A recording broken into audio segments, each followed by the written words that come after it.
பள்ளிக்கூடத்துக்கு குழந்தைங்களை வர வச்சிட்டோம். அடுத்து கல்லூரிக்கு அனுப்பணும். அதுக்கு நம்முடைய தலைவர் கொண்டு வந்ததுதான் கல்வி ஊக்கத்தொகை. அரசு பள்ளியில படிச்சு எந்த கல்லூரியில போய் சேர்ந்து படிச்சாலும், தனியார் கல்லூரியாக இருந்தாலும் சரி, அவங்களுக்கு எல்லாம் மாசம் மாசம் 1000 ரூபாய் கல்வி ஊக்கத்தொகை கொடுத்திருக்கிறோம். இப்படி பல்வேறு திட்டங்களை நிறைவேற்றிருக்கிறோம். சமீபத்துல கல்லூரி மாணவர்கள் 10 லட்சம் பேருக்கு இலவச லேப்டாப் திட்டத்தை அறிவிச்சு ஒரே மாசத்துல நம்முடைய முதலமைச்சர் கொடுத்தாங்க. அதிமுக ஆட்சியில கொடுத்தாங்க. யாரு கொடுத்தாங்க? பள்ளிக்கூடம் படிக்கிற குழந்தைங்களுக்கு லேப்டாப் கொடுத்தாங்க. அப்ப 2019 அவங்களும் நிப்பாட்டிட்டாங்க திட்டத்தை. இப்ப நம்ம தலைவர் பார்த்தாரு, இந்த லேப்டாப் யாருக்கு அதிக பயனுள்ளதா இருக்கும்? பள்ளிக்கூடம் படிக்கிற பசங்களுக்கா, கல்லூரி பசங்களுக்கா பார்த்து கல்லூரி மாணவ மாணவிகளுக்கு 10 லட்சம் பேருக்கு லேப்டாப் கொடுத்திருக்கிறோம். இப்படி பல்வேறு திட்டங்களை நிறைவேற்றிருக்கிறோம்.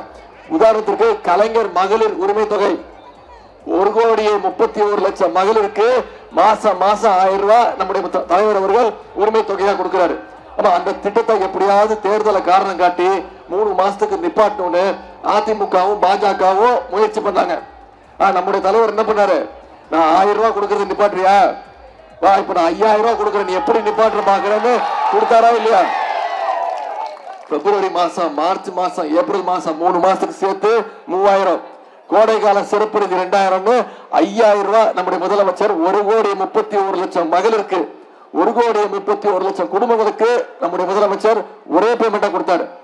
முதலமைச்சர் காலையில 6 மணிக்கு அனைத்து மகளுடைய பேங்குக்கும் அனுப்பிச்சாரு. மகளிர் என்ன பண்ணீங்க? காலைல 9 மணிக்கெல்லாம் போய் பணத்தை எடுத்துட்டீங்க. ஏன்னா மோடி மேல அவ்வளவு பயம். உரிமை தொகை கொடுக்கிறாரு எங்களோட முதலமைச்சர், உரிமை தொகை கொடுக்கிறாரு. பேங்க்ல மினிமம் பேலன்ஸ் இல்லைன்னு சொல்லி இந்த பணத்தை மோடி அரசாங்கம் எடுத்துருவோம். அந்த பயத்துல போய் எடுத்தோம். இப்ப நம்முடைய முதலமைச்சர் வாக்குறுதி கொடுத்திருக்கிறார். என்ன வாக்குறுதி? மகளிர் உரிமை தொகை 1000 2000 ரூபாய் உயர்த்தி கொடுப்பேன்னு வாக்குறுதி கொடுத்திருக்கிறோம். முதலமைச்சர் காலை உணவு திட்டம் 5ஆம் வகுப்பிலிருந்து 8ஆம் வகுப்பு வரைக்கும் விரிவுபடுத்தப்படும். அதே மாதிரி கல்வி ஊக்கத்தொகை கல்லூரி மாணவர்களுக்கு கொடுக்கிறோம். அது 1000 இல்ல 1500 ரூபாய் உயர்த்தப்படும் வாக்குறுதி கொடுத்திருக்கிறோம். அடுத்த 5 வருஷத்துல 10 லட்சம் கலைஞர் கனவு இல்லம் கட்டப்பட்டு யார் யாருக்கெல்லாம் வீடு இல்லையோ அவங்களுக்கெல்லாம் வீடு கட்டி தரப்படும் வாக்குறுதி கொடுத்திருக்கோம். 10 லட்சம் கலைஞர் கனவு இல்லம்.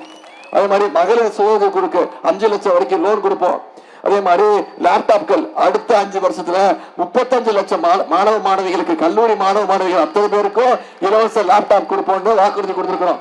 இது எல்லாத்தோட முக்கியமான ஒரு திட்டம் உங்களுக்கு எல்லாம் தெரியும். ஆட்சி அமைஞ்சோன்னு நம்முடைய முதலமைச்சர் அவர்கள் அனைத்து மகளிர்களுடைய கைகளையும் 8000 ரூபாய் உங்களுடைய கைகள்ல முதலமைச்சர் அவர்கள் கொடுத்துருவாங்க.